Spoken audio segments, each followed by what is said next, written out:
காப் சிறப்பு சாப்பிட்டு 22 பேர் செத்து போயிட்டாங்க. எனக்கு வருத்தம் எல்லாம் என்னவென்று தெரியுமா? இதே ஒரு சித்த மருத்துவர் ஏதாவது ஒரு மருந்தை கொடுத்து அவர்களுக்கு ஏதாவது இறப்பு ஏற்பட்டிருந்தால் மொத்த ஊடகங்களிலும் இந்த சித்த மருத்துவர் இப்படி செய்து விட்டார் என்று வரும். குழந்தைகளுக்கு வீட்டு வைத்தியமே செய்யலாமே. மிளகு கஷாயம் இருக்கிறது, ஆடாதொடை கஷாயம் இருக்கிறது, துளசி கஷாயம் இருக்கிறது, கற்பூரவள்ளி கஷாயம் இருக்கிறது, அதிமதுர கஷாயம் இருக்கிறது. எல்லா தாய்மார்களுக்கும் தெரியுமே. அதிமதுரத்தை தேனில் குழப்பி கொடுத்தால் இருமல் நின்று விடும் என்று எல்லாருக்கும் தெரியாதா? மிளகை அரைத்து அதில் தேன் கலந்து கொடுத்தால் இருமல் நின்று விடும் என்று எவருக்கும் தெரியாதா? மூக்கு அடைத்துக் கொண்டால் மஞ்சளை எடுத்து நல்லெண்ணெயில் தொட்டு அதை சூடுபடுத்தி அந்த புகை மூக்கில் இழுத்தால் மூக்கடைப்பு போகும் என்று எல்லோருக்கும் தெரியும் தானே? பாட்டி வைத்தியம் என்று சொல்வார்கள் அல்லவா? இந்த குழந்தைகளுக்கெல்லாம் வீட்டு வைத்தியம் ஏகப்பட்டது இருக்கிறது. வீட்டிலேயே வைத்திருக்கிறீர்களே எல்லாம். இதை செய்து பழகுங்கள் ஐயா. எத்தனை உயிர்கள் பலியாகி இருக்கிறது, நெஞ்சம் பதறுகிறது. மருத்துவம் என்பது மனித உயிர்களை காப்பாற்றுவதற்காக. வணக்கம், நான் உங்கள் அல்மா சித்தா வேலாயுதம் பேசுகிறேன். அதாவது இந்த சமூகம் சித்த மருத்துவர்களை ஏதோ நாட்டு வைத்தியர்கள் என்று நினைத்துக்கொண்டு, நாட்டு வைத்தியர்கள் அல்ல, இந்த மண்ணின் மருத்துவர்கள் அவர்கள். இந்த மண்ணின் மருத்துவர்கள், சித்த மருத்துவர்களும் மருத்துவ கல்லூரியில் தான் படிக்கிறார்கள். ஆயுர்வேத மருத்துவ கல்லூரியில் ஆயுர்வேதம் படிக்கிறார்கள், சித்த மருத்துவ கல்லூரியில் சித்த மருத்துவம் படிக்கிறார்கள், யுனானி மருத்துவ கல்லூரியில் யுனானி மருத்துவம் படிக்கிறார்கள், ஹோமியோபதி மருத்துவ கல்லூரியில் ஹோமியோபதி படிக்கிறார்கள்.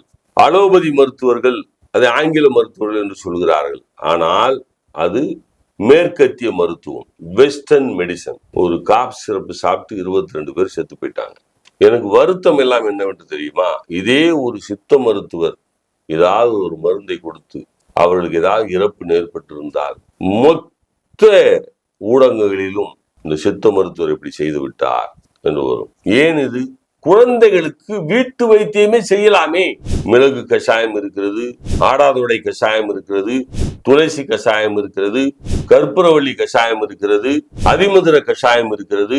எல்லா தாய்மார்களுக்கும் தெரியுமே. இப்பொழுது இருக்கிற தாய்மார்களுக்கு தெரியவில்லை. அதிமதுரத்தை தேனில் குழப்பி கொடுத்தால் இருமல் நின்று விடும் என்று எல்லாருக்கும் தெரியாதா? மிளகை அரைத்து அதில் தேன் கலந்து கொடுத்தால் இருமல் நின்று விடும் என்று எவருக்கும் தெரியாதா? மூக்கு அடைத்துக் கொண்டால் மஞ்சளை எடுத்து நல்லெண்ணெயில் தொட்டு அதை சூடுபடுத்தி அந்த புகை மூக்கில் இழுத்தால் மூக்கடைப்பு போகும் என்று எல்லோருக்கும் தெரியும் தானே? பாட்டி வைத்தியம் என்று சொல்வார்கள் அல்லவா?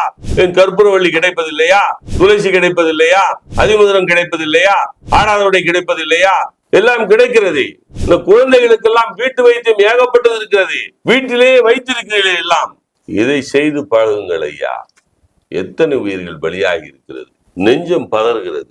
மருத்துவம் என்பது மனித உயிர்களை காப்பாற்றுவதற்காக, மனித உயிர்களை கொள்வதற்காக அல்ல. இதில் மருத்துவர்கள் மீது எந்த தவறும் இல்லை. நம்பித்தானே அந்த மருந்து சீட்டில் இந்த மருந்தை எழுதி கொடுக்கிறார்கள். ஆனால் அதை தூய்மையாக செய்ய வேண்டியது யார்? பணம் கிடைக்கிறது என்பதற்காக இப்படிப்பட்ட காரியங்கள் எல்லாம் செய்யலாமா? இதுதான் என்னுடைய கேள்வி. அது கொலை குற்றத்துக்கு சமமானது. பிஞ்சு குழந்தைகள், வாழ வேண்டிய குழந்தைகள். இதையெல்லாம் பார்க்கும் பொழுது தமிழருடைய மரபு வழி மருத்துவமான சித்த மருத்துவத்தை பட்டி தொட்டி எங்கும் முன்னெடுக்க வேண்டும். தமிழர்களே, உங்களுக்கு நான் சொல்வது, சித்த மருத்துவர்களும் மருத்துவர்களே. அவர்களும் இந்த MBBS டாக்டர் போல அனாட்டமி படிக்கிறார்கள், பிசியாலஜி படிக்கிறார்கள், பேத்தாலஜி படிக்கிறார்கள், பயோகெமிஸ்ட்ரி படிக்கிறார்கள். மருந்து மட்டும்தான் பார்மோகோபியான்னு சொல்வார். மருந்து மட்டும்தான் மாறுகிறது. மேற்கத்திய மருத்துவத்தில் ஊசி போடுகிறார்கள், இவர்கள் அதை போடுவதில்லை. அவ்வளவுதான். அவர்கள் சிறப்பு கொடுக்கிறார்கள், இவர்கள் கஷாயம் கொடுக்கிறார்கள்.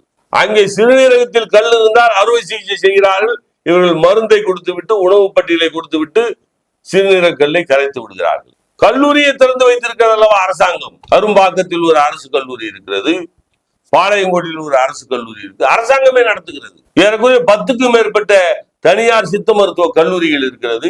டெங்கு காய்ச்சல் வந்தால் சித்த மருத்துவம் ஞாபகம் வருகிறது, கொரோனா வந்தால் சித்த மருத்துவம் ஞாபகம் வருகிறது, பன்றி காய்ச்சல் வந்தால் சித்த மருத்துவம் ஞாபகம் வருகிறது, பறவை காய்ச்சல் வந்தால் சித்த மருத்துவம் ஞாபகம் வருகிறது. மற்ற மருத்துவத்துறைகள் எல்லாம் கைவிட்ட பிறகு கடைசியில் சித்த மருத்துவத்துக்கு வருவது. ஏனென்றால் தாய் எங்கே போய் எந்த தவறு செய்து விட்டு வந்து அம்மா, நான் உன் பேச்சை கேட்கவில்லை, என்னை மன்னித்து விடு, இனிமேல் என்னை காப்பாற்ற வேண்டியது நீதான் என்று தாயிடம் சொன்னால் அந்த தாய் எப்படி கோபிக்க மாட்டாலோ அப்படித்தான் சித்த மருத்துவர்களும். நான் மற்ற மருத்துவத்தை குறை சொல்ல வருவதற்கே தயாராக இல்லை, அது அவர்களுடைய அறிவியல்.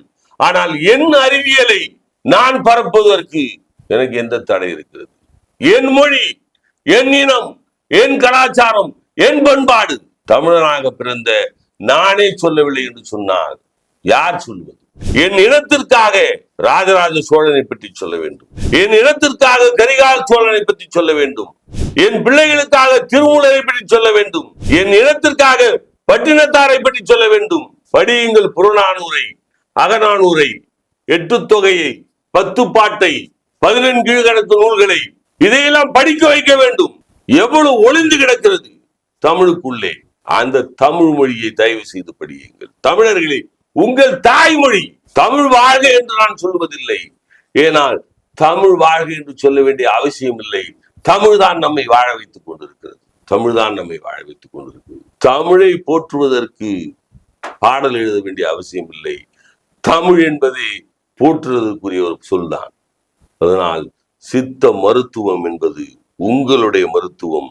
சித்த மருத்துவர்களும் MBBS மருத்துவர்களும் படிப்பதெல்லாம் ஒன்றுதான், மருந்து தான் வேறு. CBSE ஸ்கூல்ல 10ஆம் கிளாஸ் படிக்கிறாங்க, மெட்ரிகுலேஷன் ஸ்கூல்ல 10ஆம் கிளாஸ் படிக்கிறாங்க. ஆனா 2 பிள்ளைகளை கேட்டு என்ன படிக்கிறீங்க, என்ன வகுப்பு படிக்கிறீங்கன்னா 10ஆம் கிளாஸ் படிக்கிறேன்னு சொல்லுவாங்க. அதுக்கப்புறம் எங்க படிக்கிறப்பான்னு கேட்டா ஒரு பையன் சொல்லுவான், நான் CBSE ஸ்கூல்ல படிச்சேன், இன்னொரு பையன் சொல்லுவான், நான் மெட்ரிகுலேஷன் ஸ்கூல்ல படிச்சேன். அந்த கதை தான், வேற ஒரு கதையும் இல்லை.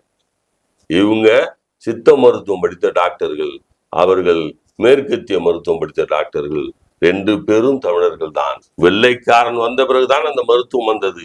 ஏன் இன்றைக்கும் கிராமத்தில் குழந்தைகள் வீட்டில் பிறக்கவில்லையா? ஒரு 60 ஆண்டுகளுக்கு முன்பாக இந்தியாவில் பிறந்த 90% குழந்தைகள் வீட்டில் தானே பிறந்தது.